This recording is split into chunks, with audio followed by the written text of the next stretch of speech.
Have you wondered about living elsewhere after you retire? Well, we have almost daily. As you know, it is not an overnight decision. Hi, this is Gil and Gene of Retire There, a podcast about places to consider living in during your retirement. Hey, guess what, folks? I retired! Oh, my goodness. This July 2021. I'm so sorry, Gene. I wish you could join me in the freedom, but you have a few more years for that pension. I don't think you're that sorry. I am. Can't you tell? We embarked on searching for a new place to move for our retirement. We made a trip to Winter Park, Florida in February of 2020, came home and said, maybe not for us. As we were planning for the next trip, the pandemic arrived. Gene then came up with this brilliant idea of doing a podcast to find out what others are doing. With so many baby boomers retiring, many must be relocating. So why not connect with them and pick their brains? Here's a little background about us. I'm Asian, born in Brazil, and grew up in Flatbush, Brooklyn. I'm an engineer turned attorney turned podcaster. Oh man, I'm getting dizzy. Yes, you are. Thanks. I recently retired from my job practicing higher education law within a university. No more students, faculty, or staff. Whoa, this is going to be great. I love the college environment, but what do I honestly love even more? Sleeping in, not setting an alarm, staying up all hours, binging crime drama, and silly romantic comedies, developing the podcast, volunteering. Okay, let me stop. More to come, people. More to come. Gene? I'm not Asian. And as Gil mentioned, I'm not retired. I'm just plain tired. I'm sorry. Born and raised in Long Island, New York, a place I've always wanted to leave. We've lived in Brooklyn, New York for many years and have been thinking about our future home. I'm a law librarian working in a court who loves his job, but we're retired by the time we select our ideal location. Don't know about that. We've been speaking to folks from all around the country and world who have moved to their dream venues and more. So please stay tuned. And remember, if you know anyone who has moved anywhere for retirement, let us know.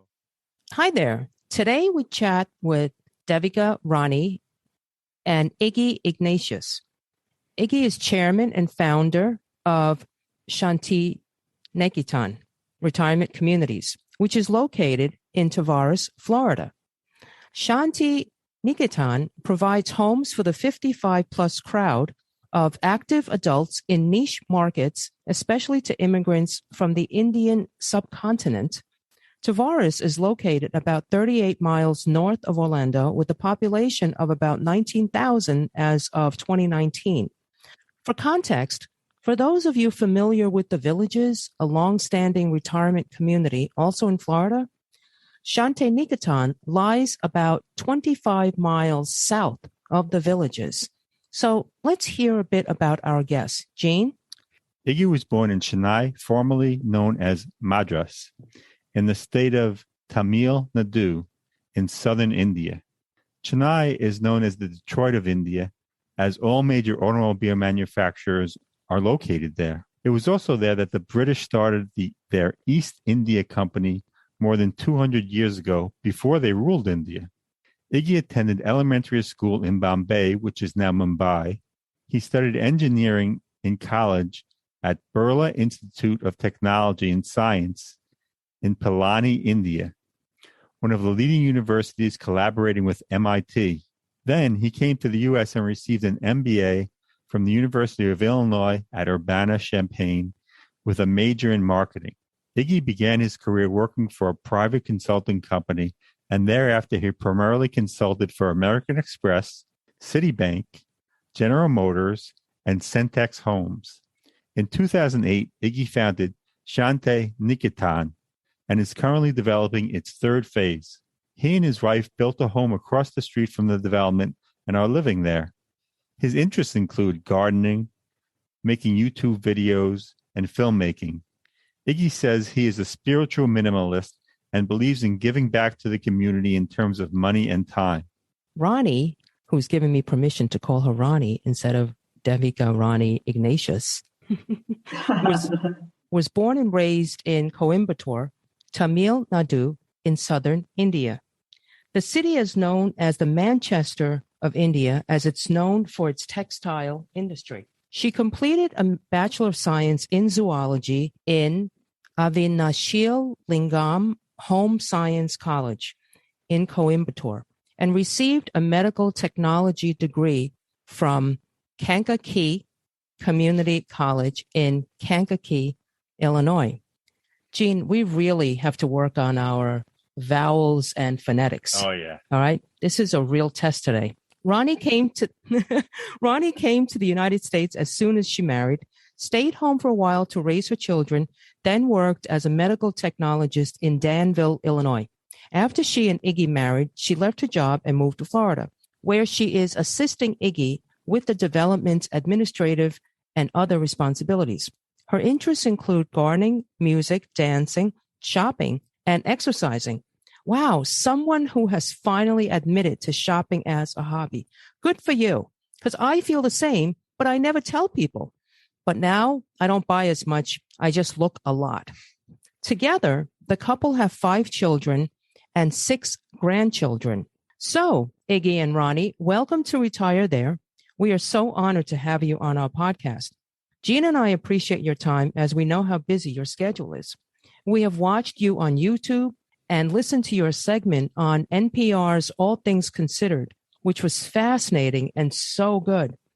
So we have a lot of questions, but let's just start with, how did you come to build this retirement community in Florida? Thank you, Gil and Gene. Thank you for having us on the show. This in year 2004, when my first wife was alive still, we were living in Lansing, Michigan.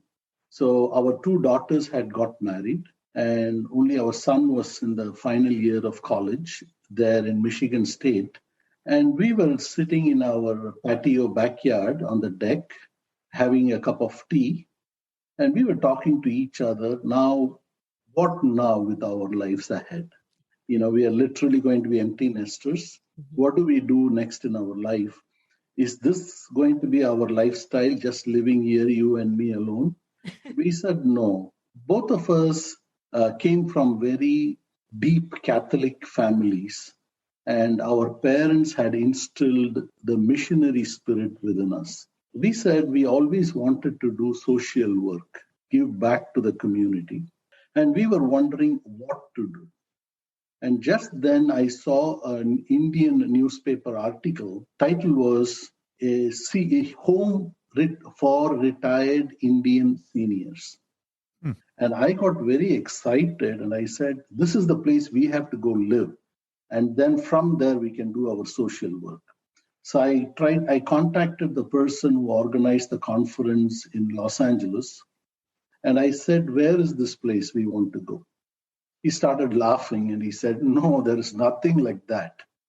This was a conference to discuss the need. And I come from a background of developers in my family in India. And I said, it doesn't sound too complicated. Building houses cannot be complicated. So do you think if I build a community for Indian retirees, there would be takers? He said, oh, people would die for it. So Shanti, my first wife, incidentally, her name is also Shanti. So we two decided to go on a cross-country road trip. And I had advertised in the Indian newspaper that we are going around the country to assess the need for such a community. So we stopped at many people responded from all the various cities where Indians live. I used to meet in people's homes. They were kind enough to even let us stay with them. And they would invite 5-10 friends in their house the next morning. And typically this was on weekends. And we will tell them what we planned to do. And so I would just give a dummy plan. Originally, I started off with a high-rise building with apartments on top and the clubhouse at the bottom, a typical condominium complex. People started throwing stones at the idea. They said, we all live in independent homes and we don't want to move into a New York-style apartment. We don't want to live in a pigeonhole. We want to be able to step outside the house and smell the roses. Immediately, the whole travel process was like making a sculpture.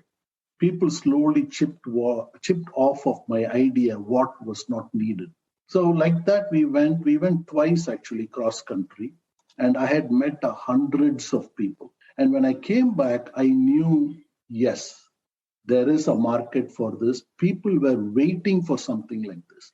And the main reason was you cannot get pure vegetarian food anywhere unless you go in search of a restaurant in a big city. Because the the Hindus, that's the majority, they are such strict vegetarians that they would not eat anywhere, even if they cooked eggs, So That is how I slowly formulated the whole idea. And then we decided, okay, let's go to Orlando. And the reason for Orlando was definitely the weather. And the second thing was Disney. Not that we wanted to go to Disney. So everybody said, if we were near Orlando, our children who would otherwise not come to see us more would bring their children, our grandchildren, to Disney, and we will get to see them. So there was a vested interest in selecting Orlando. Okay. Now, I also heard you on NPR mention that there are many people who wish to retire in their homeland, but because of this inability then, because they built families and raised their children in the United States, that they felt being back home in their homeland would be too far a trek.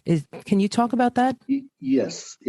See, you have to see the history of Indians migrating to the United States. The majority of us migrated in the 60s and 70s. Okay. Most of us who migrated at that time, including myself, were professionals. They were doctors, engineers, accountants, professors. We all, when we came to the US at that time, we told ourselves, we are going there to make money. We would go there, make money, work for 5 years or maybe 10 years, and then we would return home. That is how every Indian comes to the United States. But then what happens is, after that, most of us go back to India to find a girl, It's a concept of arranged marriages. We go there, marry the woman, and we bring her back here. And already we are here for 3 to 5 years. And then we say, hey, my wife has just come. Let me give her some enjoyment of this materialism a little bit. and then children come. And once children come, you want to give them another 5-10 years of this materialistic life. Because at that age, materialism is everything you can think about. And then the children are grown to an age, and the wife is also so rooted. They said, we don't want to come to India. If you want, you go. So the concept of going back to India got shattered for majority. There were a few brave souls who went to India to try it out. Because our dream about India was the time we left it. We had friends around, we had family and all those things. And every time we went on a holiday, annual holiday, or every 2 years, we were treated like royalty, Everybody would invite us for a dinner at their house, and they would come and see us. And we thought, wow, this is utopia. This is where I want to retire. Of course. But the hard part is, after you're 60 or 70, you go back to India, where the life expectancy is much lower. Half your friends have gone. So then what happens? The remaining half is embroiled in their own grandchildren life and family life and all the problems. Half of them are sick. They can't even go out. So you're not treated as a royalty anymore when you go to live there. You're just one of them. That kind of people said, no. And above all this, the grandchildren and their children are in the United States, and the heart is here. In the Indian culture, Hindu culture rather, the bodies after death are cremated. And the child, mostly the boys, if there are boys, if there are no boys, the girl has to light the funeral pyre. They believe their soul will go to heaven only if the child lights the funeral pyre. Oh, wow. That's so That's a interesting. religious belief. Okay. So they say now, if we are here in India and I die, I'm not sure if my children can come. And the COVID now has exasperated that even. Oh, yeah. So they said, no. I have to go live there because their dream was shattered about India. Friends are not there. Half of them are gone. We are not treated as royalty. And India is not like before. You cannot have 5 maids and servants anymore because they are also expensive. So people came back. So the only way was for somebody at that time to create a piece of India within the United States. Which is what is ShantiNiketan. That's such a wonderful, wonderful story. So, Iggy, I know that you are now married to Ronnie. How did that develop? Okay, when we built ShantiNiketan, Shanti and myself, we wanted to live there because Shanti was what you call not a street smart person, and she's beautiful. Yeah, and I always believed I will die first. So we moved. I wanted us to live there because after I died, she would be surrounded by people of her own kind who will hopefully not take her for a ride with finances and things like that. I see. So we built the first phase, and 2010, it was nearing completion. Unfortunately, in November of 2010, she developed leukemia. Oh, so sorry. Yeah. And we had to go to Tampa literally 3-4 times a week to the Moffitt Cancer Institute. My son was actually working near Tampa for Raytheon at that time. So we went, and the doctor said this is going to be really a very involved treatment. So they even had an apartment complex across the hospital that they gave us free. That we could stay there so that we can just walk across, because she literally had to go through blood transfusion every day, almost. Wow. So I moved with her. We moved to that apartment, and my son moved. He left his job and he came back and he said, I'll manage the business now. Oh, wonderful. Yes. So he used to run the business weekdays, and on Friday evening, he would drive that 1.5 hours to Moffitt, and then we will stay there overnight, all of us. And the next morning, I would leave and come to ShantiNiketan, because Saturday, Sundays was the main time that potential buyers visited. I see. And I wanted to be talking to them and all those things. That's how we spent the whole year. Wow. But unfortunately, in spite of a bone marrow transplant, which really did not succeed, she passed away in December, on December 17th of 2011. Now, I have to tell you about December 17th. My daughter-in-law, who's married to my third son, he's the only son, who's from Malaysia, she was born on December 17th. Wow. Oh, wow. So I tell everybody, the one lady of the house passed away, but we got another lady into the family born on that day. It's like a traveled. So wow, that's how with Shanti, the chapter. And then people told me, you know what, you came here for Shanti because you will die first. But she was actually with you to see this is completed so that you can live there and you will be fed every day. Okay. I know it sounds very poetic. No, it is. It's beautiful. I think it's beautiful. Yeah. And then our condolences. In 2013, many of my friends and my spiritual guru, they said, in the line of business that I am, I will be respected more if I'm married than if I'm single. Oh, I don't know why they said that. Maybe single women would be afraid to come. Yeah. Okay. Now we're going to hear what Ronnie thinks about all that. Okay, Ronnie, talk to us about your background, because we know that Iggy is also your second husband, right? Yes. Well, first of all, I just wanted to thank you for inviting us in your program. We'll be very happy to be with you and then talking to you and all. My background and everything is not as exciting as my husband. No, that's not true. That's not true. But I'm a very happy and then fun person. I was married when I was 22, and then anyway came to very good life and all. And then, the things all changes every day life. That's what happened with my late husband. And then he got sick and passed away in 2001. Afterwards, this is a time of life for me. It was a little bit of struggling because I was diagnosed with the breast cancer as soon as my husband passed away. But somehow I got over of it. I came out fine. I thank God for thanking God for every day. So everything was going well, back to kind of normal in a way. My friends and then my relatives asked, why are you still staying single? Everything is okay. Find some partner. And then, of course, I'll talk to I have two boys that I'm 17 and 19. I kind of get their opinion to what do you think about mom is getting married. I think it's a little bit easier with the boys than having the daughters about these kind of questions. They say, no problem, mom. Whatever it's make you happy, go for it. Yeah. I said, okay, that's great. Thank you.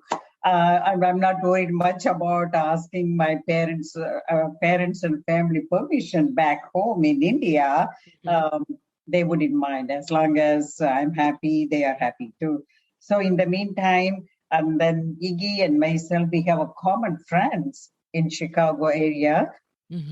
Somehow they got some kind of function was going on.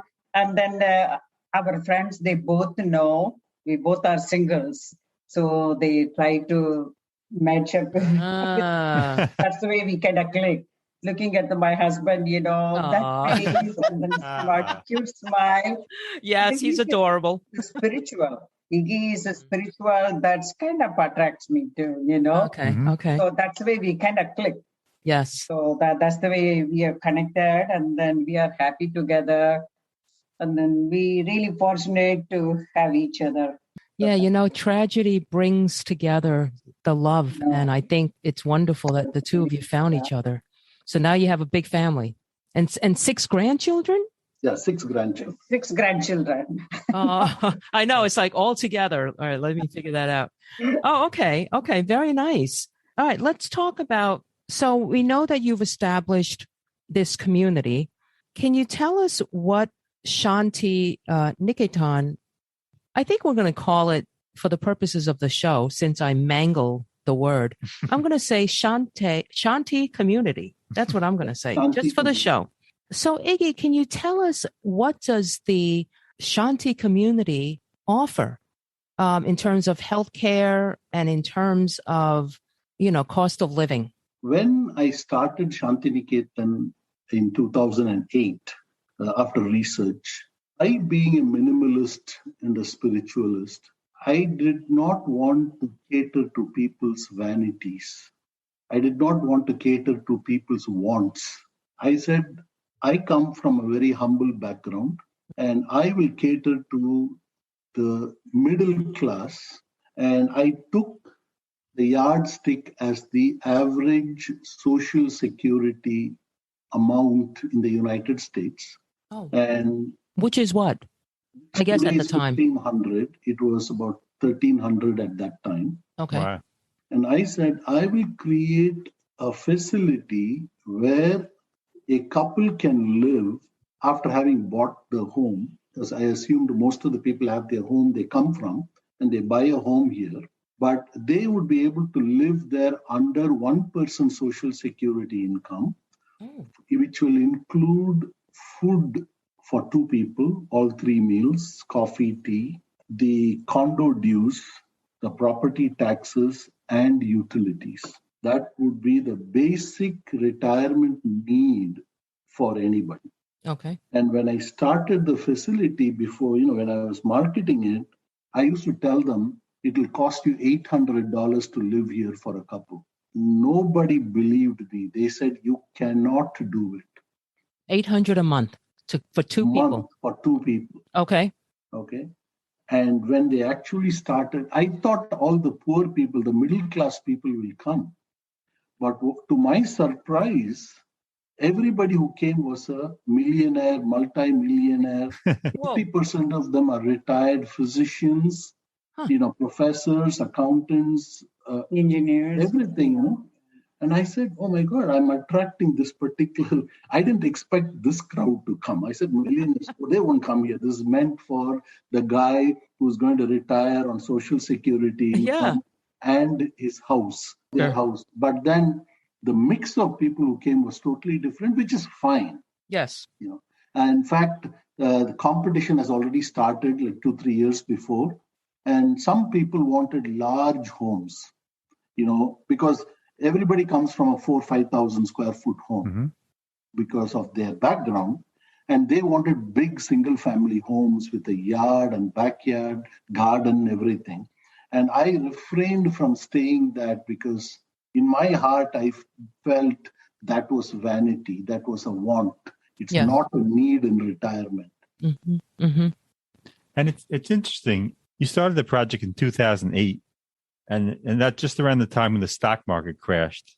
But you were selling 2-bedroom condos for $130,000, and you said across the street there are 4-bedroom single-family homes for $100,000. Yet you sold out quickly, right? How did that work? Yes, that was a story by itself. Yes. And were you amazed? Were you shocked?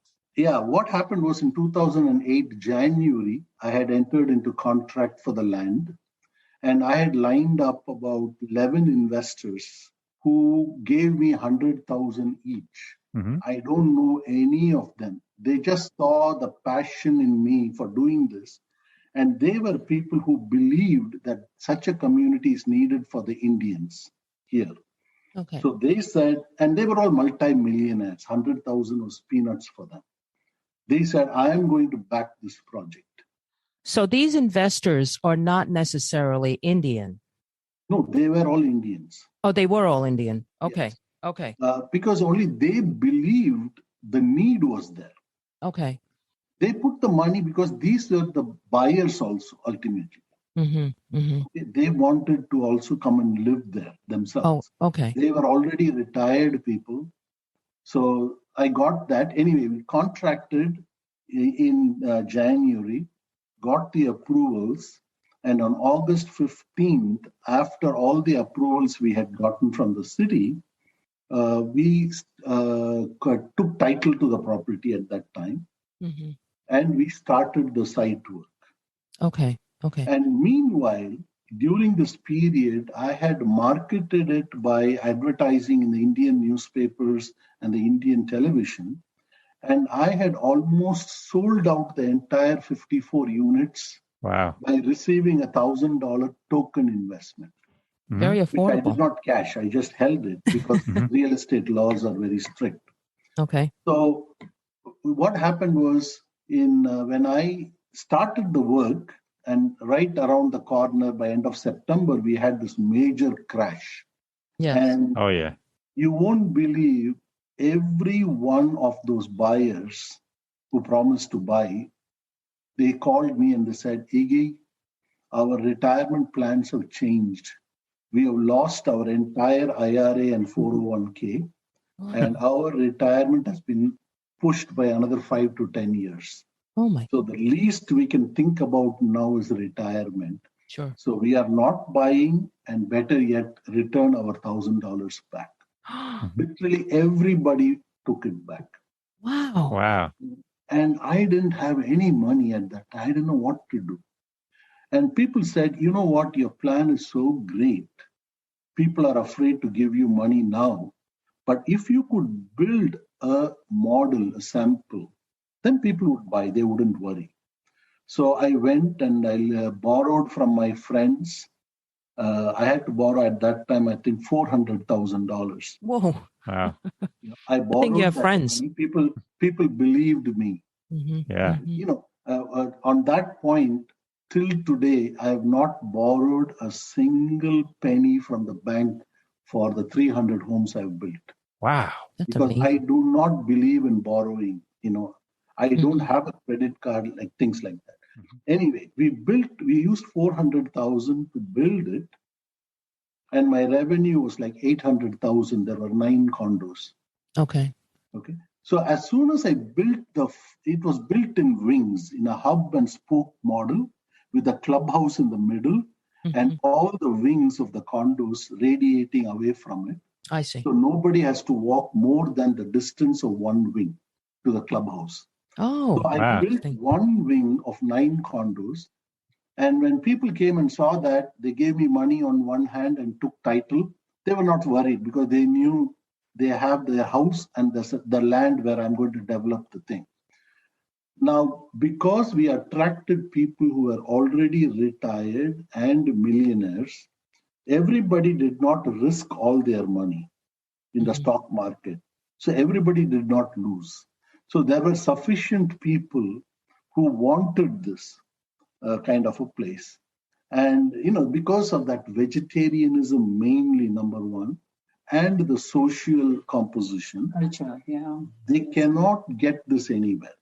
Everybody, I literally sold out quickly, because they, just like what happened during COVID in 2008 and 9, people didn't know if the economy was going to ever recover or is this the beginning of the downfall of America.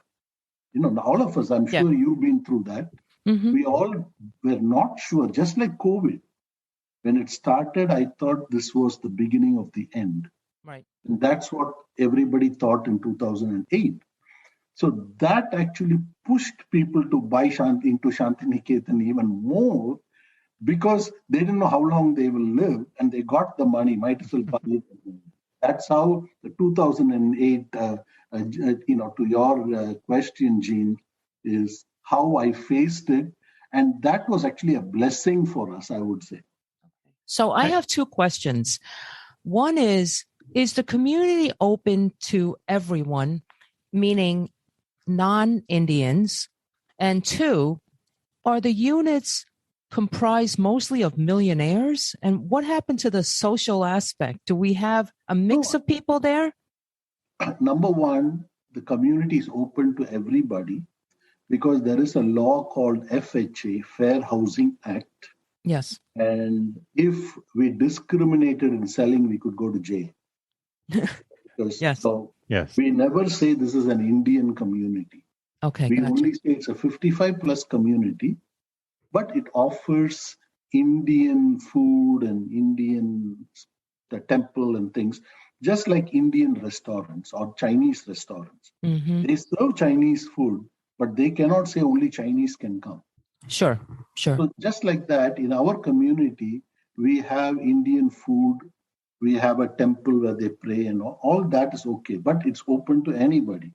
But because of the infrastructure, we need to offer all these facilities, like we need a commercial kitchen and a big dining hall, a banquet hall, right, and a lot of activity rooms.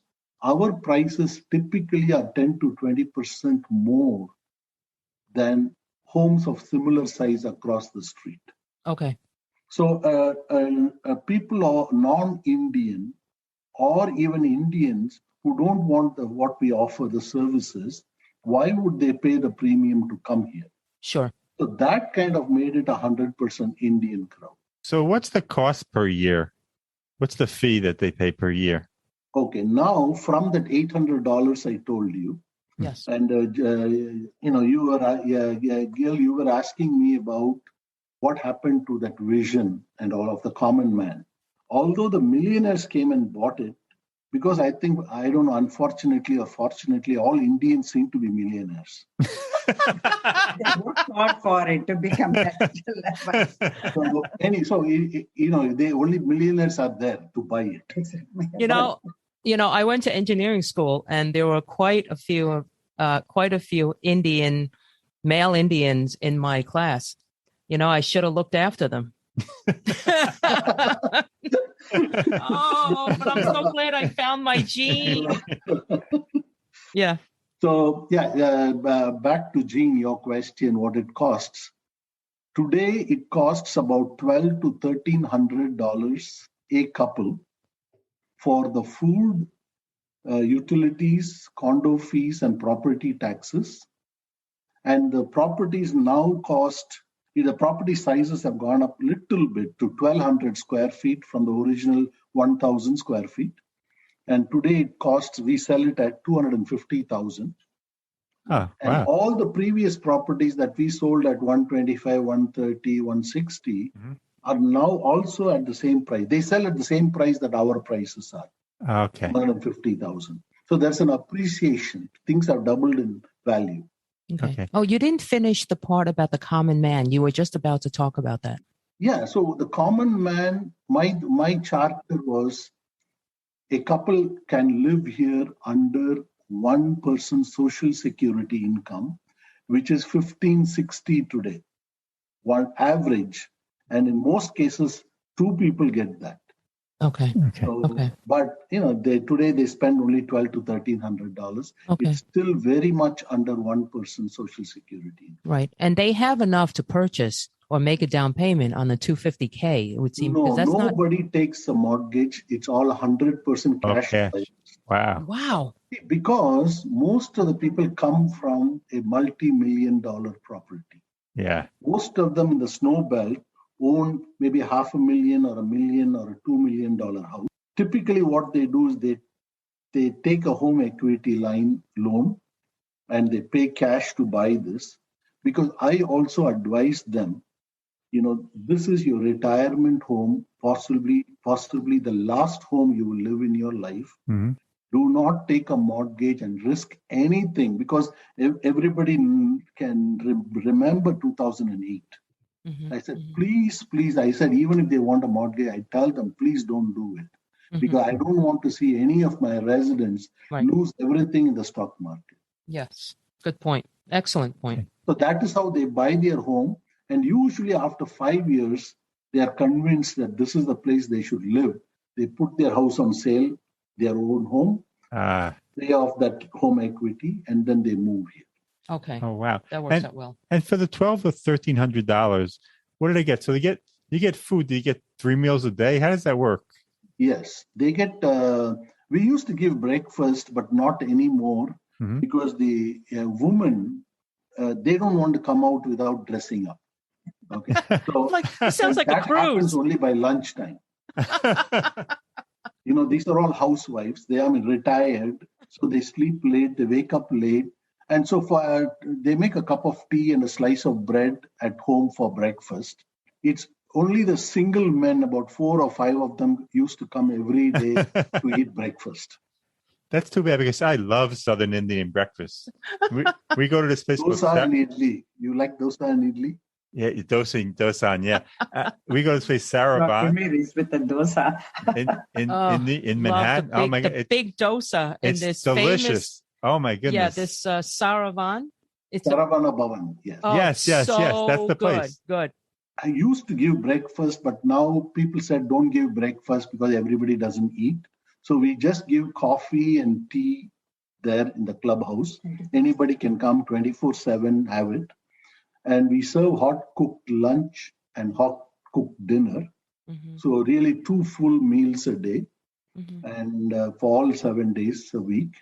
And, the menu is dictated by the residents. So once a year, we have a survey. People, all the food we have been serving, and then we add some new suggestions, and they rank it 1 through 10.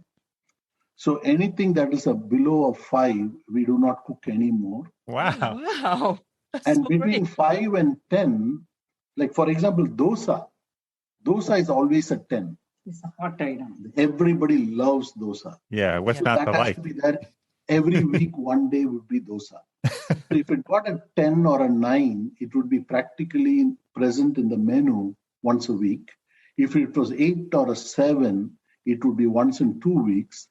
It was a 5 or a 6, it would be once a month. We make do for 28 days, 4 weeks. It automatically repeats it after every 28 days.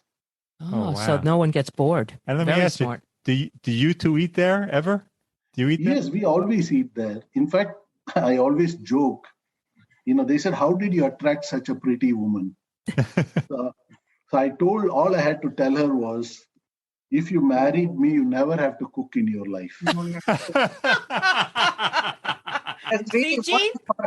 for me. Otherwise, you think such a pretty woman would marry me? Yeah. Yes. You're a very fortunate man, Iggy. Very fortunate.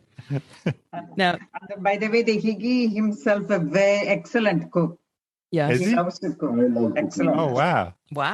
Wow. Is that unlike the Indian man? Oh, yes. In fact, this is a story I have to tell you. Typically, the couples come to buy into ShantiNiketan, and I'm talking with them. And the woman will look at me and he say, why I want to buy here? This man doesn't know how to make a cup of tea. And if we move here, and if I die first, at least this man will be fed. Like Oh, my my goodness. Oh, my God. And the man it'll be the man's turn to talk. He says, Iggy, why we want to come here? Because this woman knows nothing, refuses to learn. She cannot even balance the checkbook. They're both stand-up stories there. So if I die, I will be happy that she lives in a community where she's taken well care of by people of the same culture, religion, language, and she will not be taken for a ride. That was very, very important for people who come here.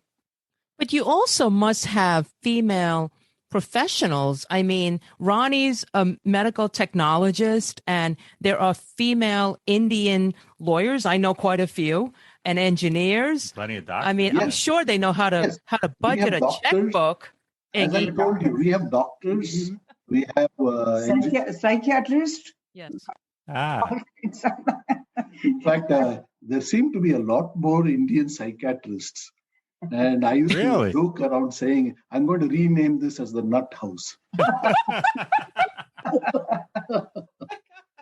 All right, that fits with me. I think I may have to move in. All right. But so for the money also, what else do you get? This clubhouse, is there a pool? Okay, the clubhouse, there is a prayer room. We call it a prayer room, where, of course, 100% of the residents are Hindus. So they keep their statues. They do every evening.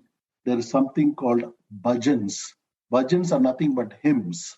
Oh. Hindu hymns and arti. Arti is the one where they keep ringing the bell with one hand and they put the fire thing, the incense or something in the other hand around each statue. So every evening at 6:30 to 7 is that. So usually people come in for that, finish that, and then they sit for dinner. So then we have various activities. The people do. Residents organize it. We don't get involved. Like somebody knows music, somebody knows dancing, somebody knows how to play bridge. They collect the interested people and they have different clubs. The yoga is a big thing. Meditation. And so much so in the early days, one of the children who was a doctor herself visiting us, she came to me and said, Iggy, I have a complaint. I said, what? She said, before ShantiNiketan, my mom was sitting by the phone, always waiting for my call. And if I was late by 10 minutes, she would say, what happened? Why didn't you call me? Okay. And she says, now, when I call her, she says, oh, baby, I have to go for this yoga. I'm busy. I'll call you later. I'm busy. Can I talk to you later? So the daughter said, I have this complaint to make. You made these people not wait for our calls anymore.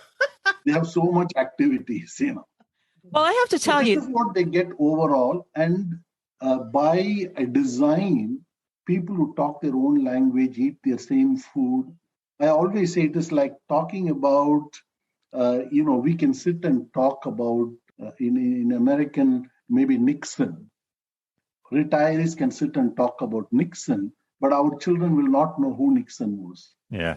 So our conversation goes to our prime time in life. and we all can relate to it. I think that is what gives a lot of peace in retirement. You're surrounded by people who can talk at your wavelength. Interesting. And they're coming from all over the country or even the world. But I'll tell you, this place sounds amazing. And I think Julia Roberts would love it in her film, Eat, Pray, Love, and she was very much accepted. I bet you after this episode, you're going to have a lot of other than Hindu people coming to the, so you better get ready for that diversification. Yeah, in fact, there was a movie made, English movie, based in India, where they converted one of the old palaces into a retirement community for expats. What was the movie called? Oh, wow. It was a flower name like daffodils or some flower. Fox, who produced the film, invited all ShantiNiketan people and gave us a free show, a preview show of that movie. Wow. Wow. Oh, that's great. It's the Marigold Hotel. Pardon? The Marigold Hotel. Yeah. Marigold Hotel, Yes. Fox produced it, and they gave a special invitation to ShantiNiketan. That came with 1 and 2. Oh, there are 2 parts. Oh, see, and all American expats were there. Nice movie. Yeah. So do you have a theater there in the community? In the community, our clubhouse doubles up as socializing and movie theater, dining hall. In fact, we have programs once a month. We have a music program, karaoke. In fact, I am a musician, singer myself, and wow. I teach people there to sing. A lot of people have their lifelong ambition to sing, and they've never sung before. So I bring them all. We have a class every Tuesday and Thursday. I teach them how to sing, and we give a performance once a month. Oh, wow. I saw you on YouTube singing. Okay. and the movies you show, they mostly once a month we have a Super Saturday. Pretty much, if anybody wants to do anything, come to the stage, they can do whatever they want to do. They don't feel bad, I'm not good or anything. Just to open their mouth and do something. It's the equivalent of children's parents' day in schools. Parents would come and children would show their talent. Yes. Here is in reverse. The parents would show their talents to the youngsters who will all be invited on that day. It's like okay. That's funny. Okay. And the what was I going to say? The movies. Do you mostly show Bollywood movies or are they American movies? Okay, now the movies have stopped playing in the clubhouse because Indians, one of their favorite pastimes is to watch TV programs, serials. Okay, there are about 5 or 10 Indian channels that you can receive through Dish TV. Mm-hmm. So everybody is so hooked up for the whole night, like from 6 in the evening till 10 in the night. It's like we all were hooked on Dallas those days. Yes. But this is the everyday serial that goes on. Uh-huh. In fact, people will not want to eat dinner. Everybody say, please pack my food and give. I have to go. My serial is going on. I came in between the commercial to pick up my food. I think because of the pandemic, that's what has happened for the last 2 years. This is what's happening. But Indians like this. See, in retirement, what Indians do is different from what others do. Uh-huh. Mm-hmm. They like to sit and gossip. They're always worried about what's happening to others. Oh. And unfortunately, I don't want to say this, she might beat me. The women are more into that gossip. Oh. Men are into the larger gossip as to whether Republicans are better or Democrats are better. The larger gossip. That is so interesting. Male gossip is different from female. All right, Iggy, you got to stop this chauvinism. Okay, all this stuff. Yeah, right, Ronnie. Ronnie, you got to teach him, man. But the point is, even though there are all these amenities there, people like being there because there are other Indians there as they get older, right? Yeah. See, not everybody eats in the food club. It's an optional thing. Mm-hmm. Mm-hmm. Because India is, I don't know if you know, India really has 250 dialects, languages. Yeah. Oh, yeah. And there are about 24 states. And each state speaks a different language. In fact, the majority of the people here, we can talk to each other only in English. Yeah. Hindi is a language that brings, I would say, 60% of the people together because of Bollywood movies. Mm-hmm. But the remaining 40% wouldn't know Hindi. Like she doesn't know any Hindi.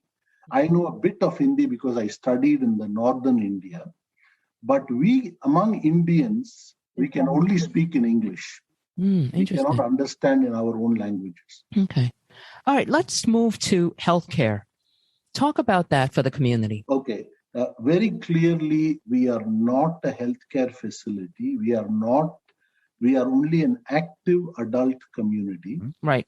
Healthcare, there are different aspects of healthcare. There is something called assisted living facility. There is nursing homes, dementia homes, and finally the hospice. Mm-hmm. And all these things are heavily regulated by the state. Right. You have to have a licensed person to even run it. In Tavares in general, how is when people move to ShantiNiketan, where do they get healthcare and how is that easily accessible? Okay. Yes. See, I would say almost everybody is on Medicare, including ourselves. So and then the Central Florida is the geriatric capital of US. So, yeah, it is. It is known as the geriatric capital. So you have the best doctors in every specialization here. Yes, because Tavares is in the center. In fact, it's very difficult for a doctor from another state to move to Florida unless they already have their license. Okay. Because it's state regulated. And so everybody, we have doctors within 5-10 miles radius. We have doctors of all specialities, hospitals, with all specialities. So healthcare is very easy. It's very easy. And then, although 50% of the residents are physicians, during a lunch or something, they will always consult, hey, doc, I'm having a pain here. What do you think? So they'll get free advice. Okay. But then in this country, everybody is worried, and Gene will attest to this, because this is liability, right? Everybody will sue everybody for anything. Yes. Both of you, right? Being attorneys. So they're very careful, and they'll say, okay, I think this is, but you better go talk to your doctor. Yes. So the I agree. position doesn't help us really. Right. But everybody goes, most of the people drive. Otherwise, today you have Uber. Mm-hmm. So we don't have anything to do with healthcare. Now, the other thing is, there are, I would say, at least 10 people who are assisted living facility cases. None of them will go to assisted living. They will live in ShantiNiketan, because if you look at the typical assisted living facility candidate, they go there because somebody at home cannot cook, somebody at home cannot clean the house, and somebody cannot drive. These happen in one's life, and especially if you're a single and you need health care, you have no choice in America. You have to go to an assisted living facility. Hospital will be too expensive and insurance will not cover it. But in the ShantiNiketan, food is given, housekeeping is provided, maintenance is provided. The basic things for which an American needs to go to an assisted living facility, most of it is covered except healthcare. So healthcare, there is a component called home healthcare. It is becoming very popular now. Yeah. So it's like aging in place in ShantiNiketan. They just call a home healthcare agency and get them to come and help them 2 hours a day or 8 hours a day, whatever they would need. Okay. Because that takes away from the model of the traditional Asians. I know in the Chinese, you often don't send a parent to assisted living. You generally take care of them, or one of the children will take in the parent. And I remember my mom and dad, it was unheard of. So they would certainly age in place, but not alone. There would be 1 or 2 or 3 of us with them. And they would bring in a home or health aide, right? So, but you seem to prepare you seem to have all that in place, that they can have someone come in to help clean. You have the food. So that is all kind of the family. Yeah, but I have to tell you a larger perspective of what we are talking now. Retired Indians are 10% of the Indian population. Indian population is 3.3 million. And so retirement should be 300,000 people. In ShantiNiketan, I have only 300 homes. Wow. So obviously everybody doesn't come here. Sure. And the difference between our parents and us, okay, there is a much bigger difference, and I think it's mostly to do with economics and finance. Okay, our parents were typically very poor, very middle class, and we had to take care of them. But our generation of baby boomers are the wealthiest in America's history. Yes. Okay, we are financially independent. And children today are scattered all over the country. And most of the baby boomers do not want to live with their children. Yeah. Including, now again, when it comes to Indian culture, all these people were not sent here by their children. They chose to buy it with their money. Okay. Whereas you were saying about your mom, if you were to send her to an assisted living facility, you would have to pay for it. And that is a major difference. Here, people come voluntarily because they believe this is their lifestyle, retirement lifestyle. Yes. And then it's not for everybody. As I said, out of 300,000 potential retirees, only 300 people come here.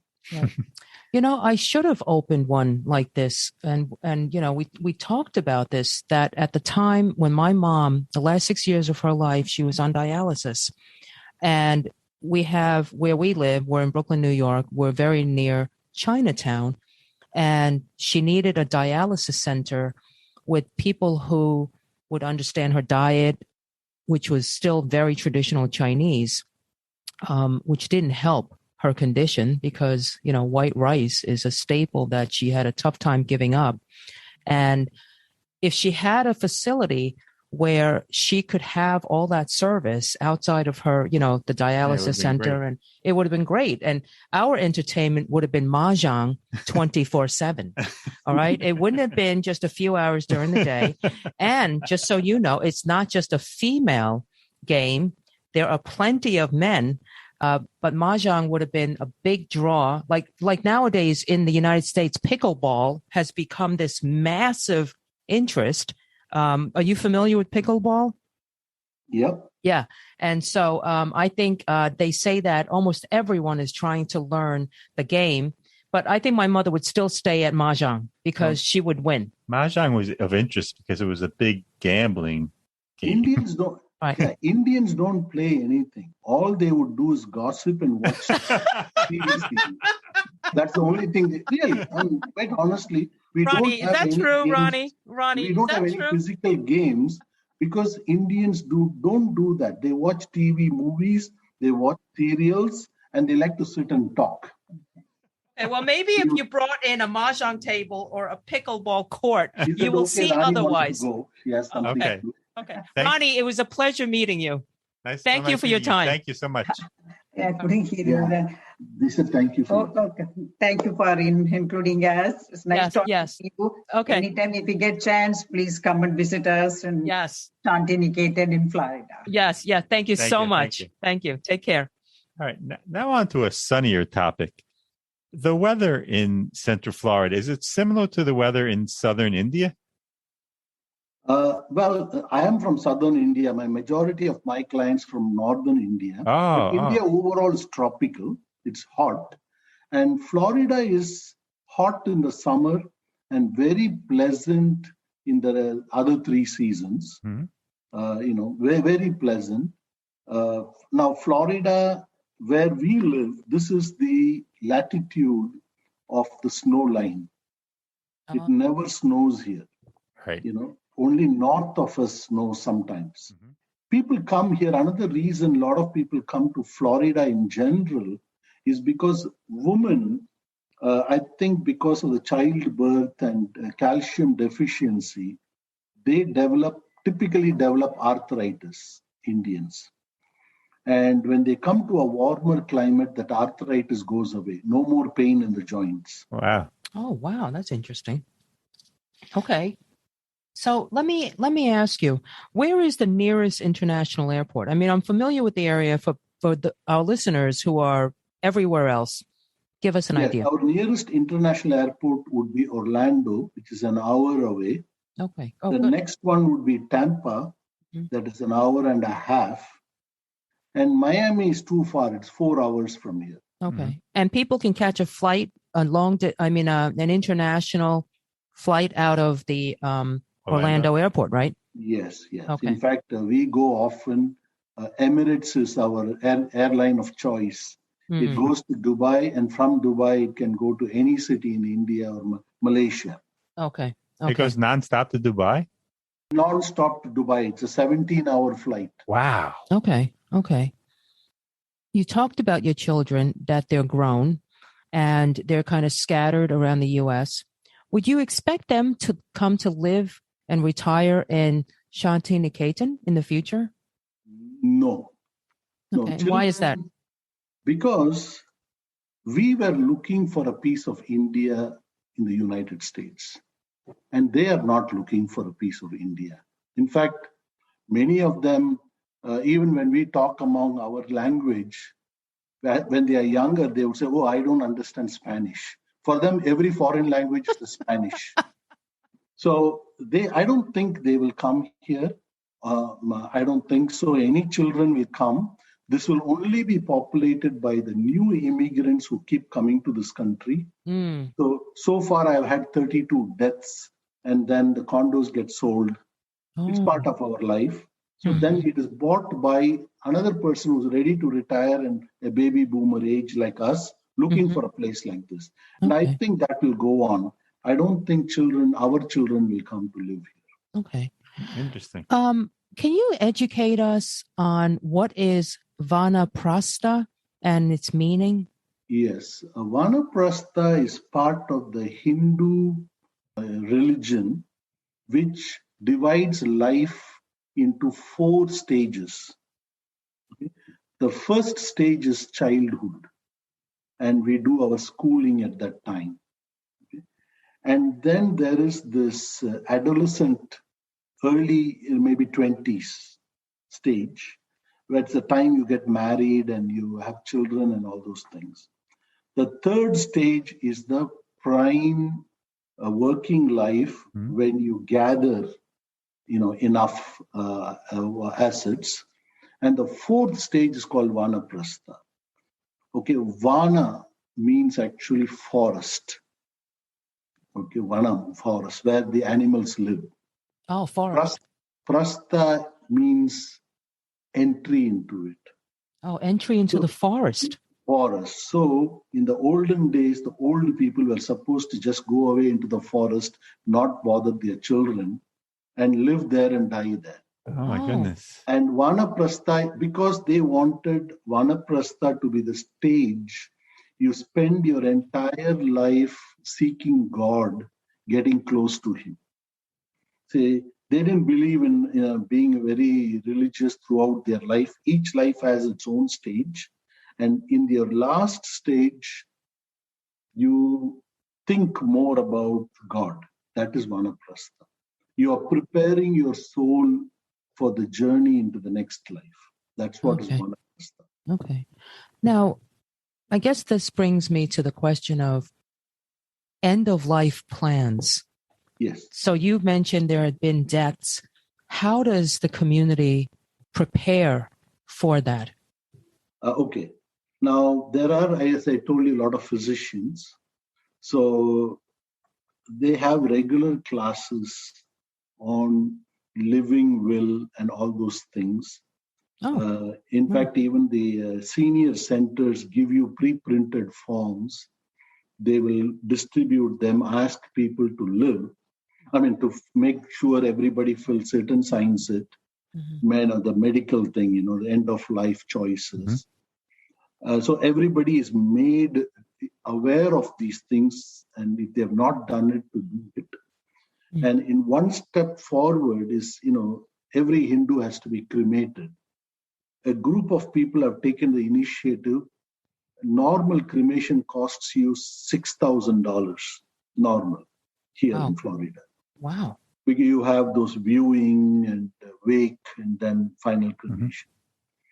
They have gone and negotiated a price for ShantiNiketan funerals. Oh.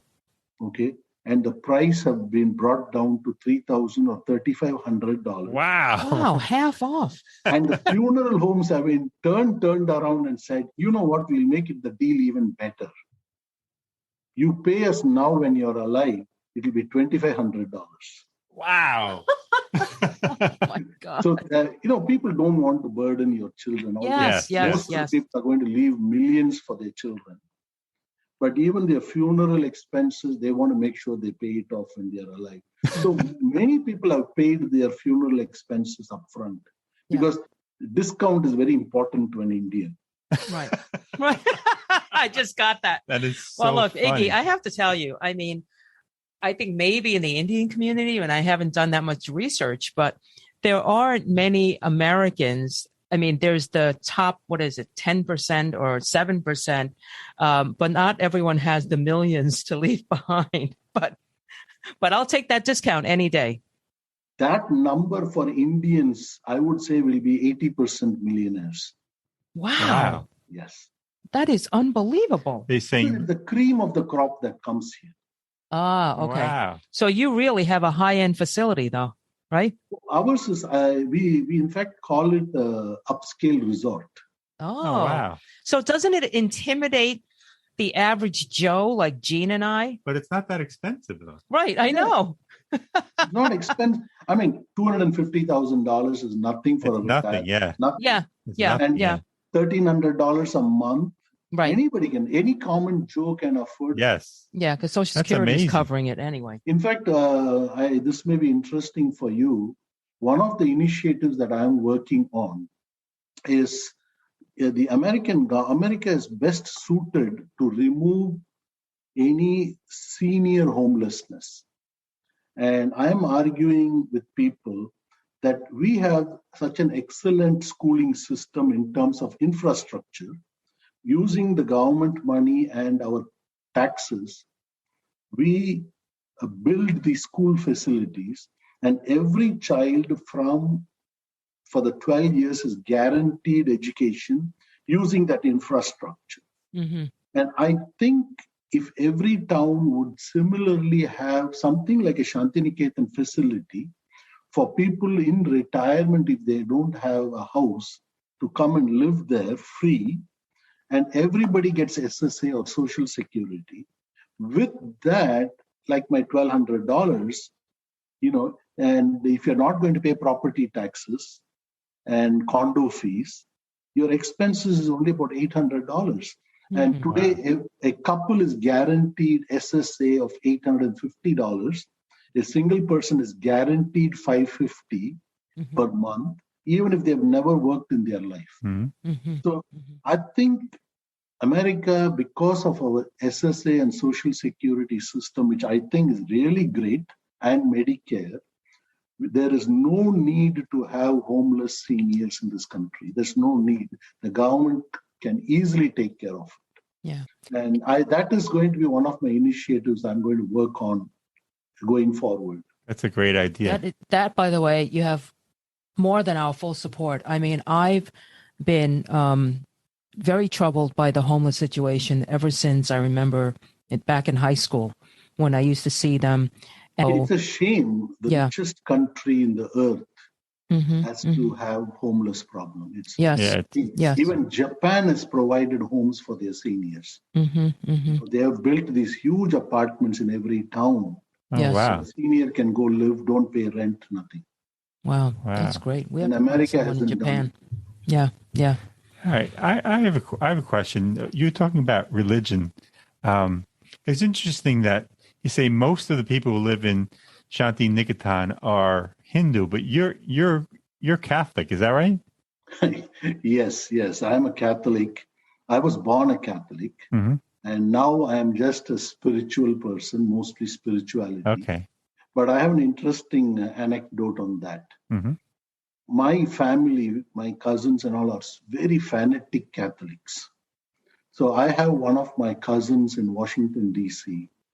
And when he heard that I've started developing this ShantiNiketan and the people who come here are mostly Hindus, he called me one day very agitated and he said, "You sold your soul to the devil." I said, "Why?" He said, "You're not developing this for the Catholics and you're developing this for the Hindus." Wow. I said, "I'm just developing it for human beings.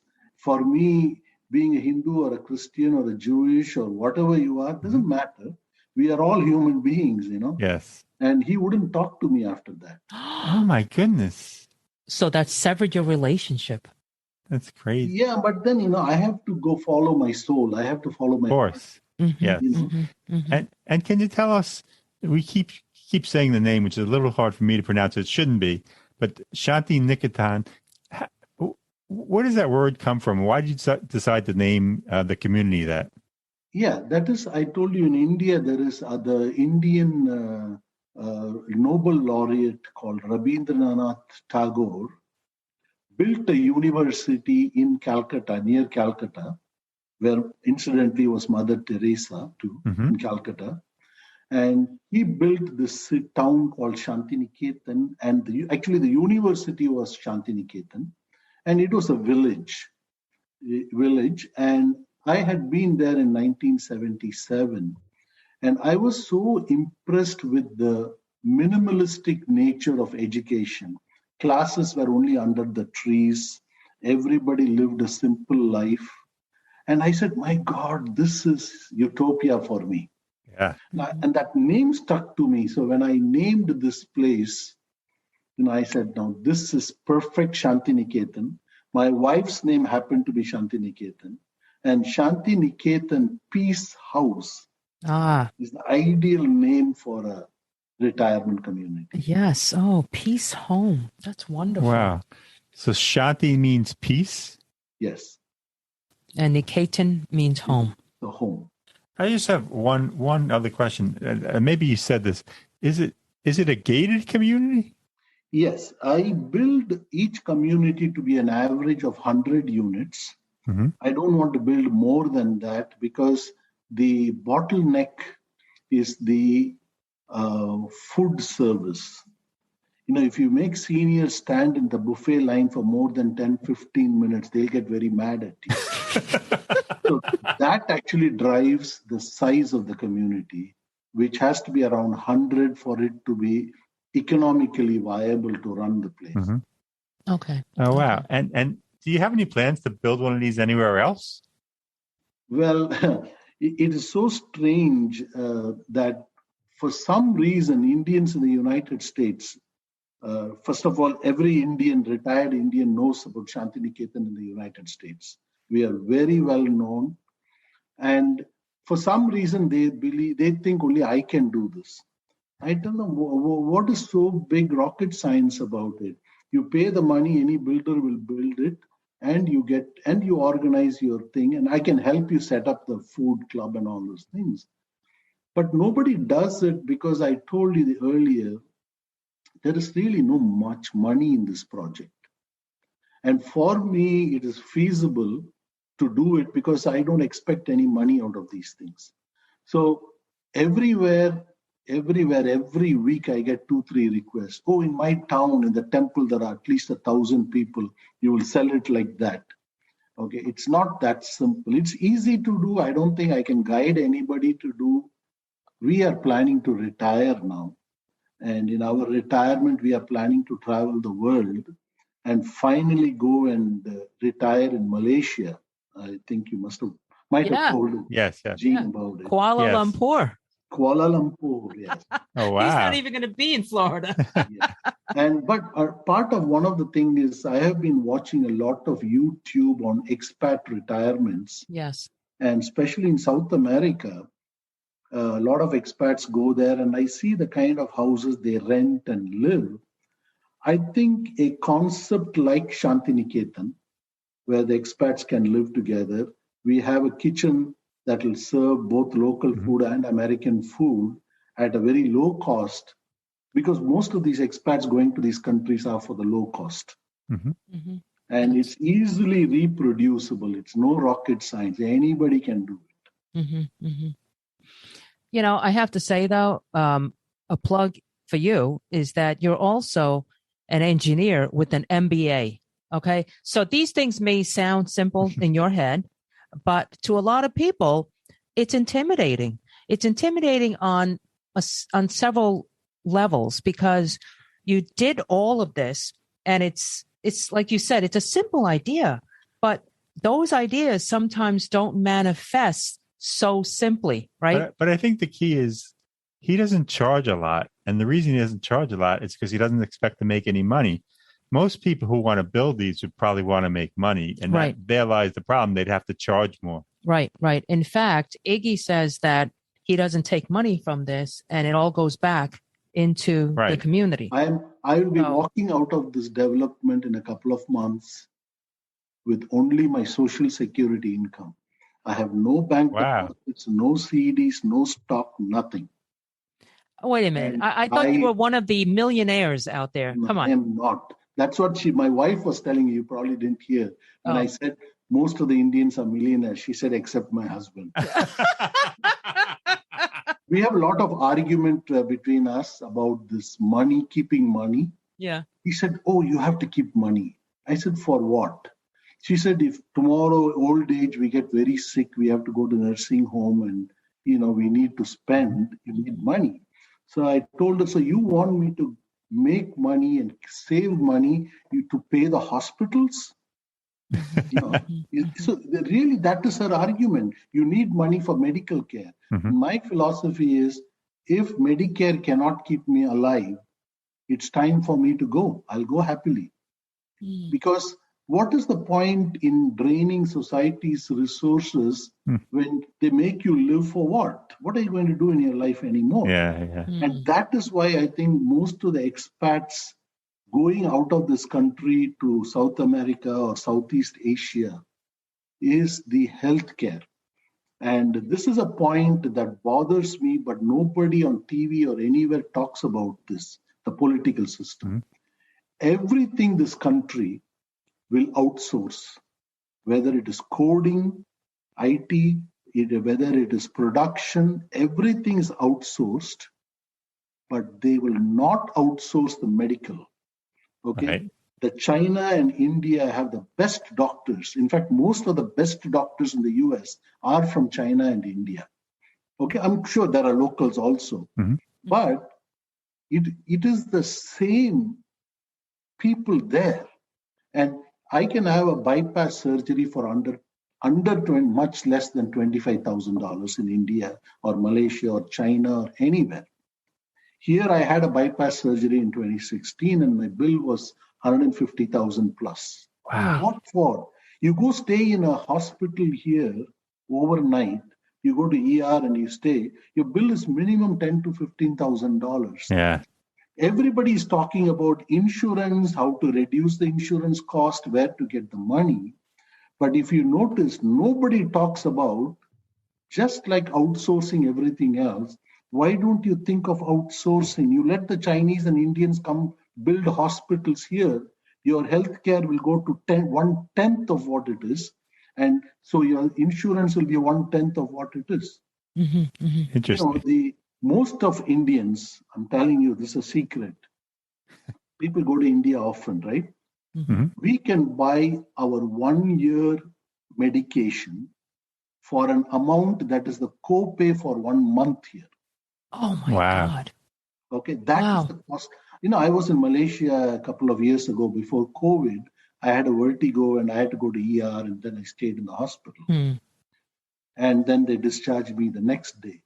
And I had to pay cash and then they had to reimburse me. You know what it cost me for that? $600. Oh my goodness. For my ER, not only ER and hospital. When I left the hospital, they gave me medicines for a week. Oh, wow. Well, I'll tell you, my secret that I learned from some of our guests for dental work, because we've interviewed quite a few people who have moved to Mexico and they have excellent dental care. That's where I'm going because I need an implant and, the insurance doesn't cover most of it. And I checked in our area, neck of the woods, metropolitan New York City area, of course, and it's skyrocketing. I can't even afford it. Now, I'm not a millionaire, but I'm not far. No, I shouldn't say that. I'm not a multi-millionaire, but I did retire comfortably. And I think I'm still going to go to Mexico at this point because I have a couple of referrals now from our guests to have that implant done. And I'll get to shop and I'll have a lot of time to enjoy. lot of Indians do that. They go to India. And in this country, the medical system is so weird. Mm-hmm. Rest of the body they will cover. They will not cover your eye and your teeth as if it's not part of your body. Yes. Right. That's a good point. That's so interesting.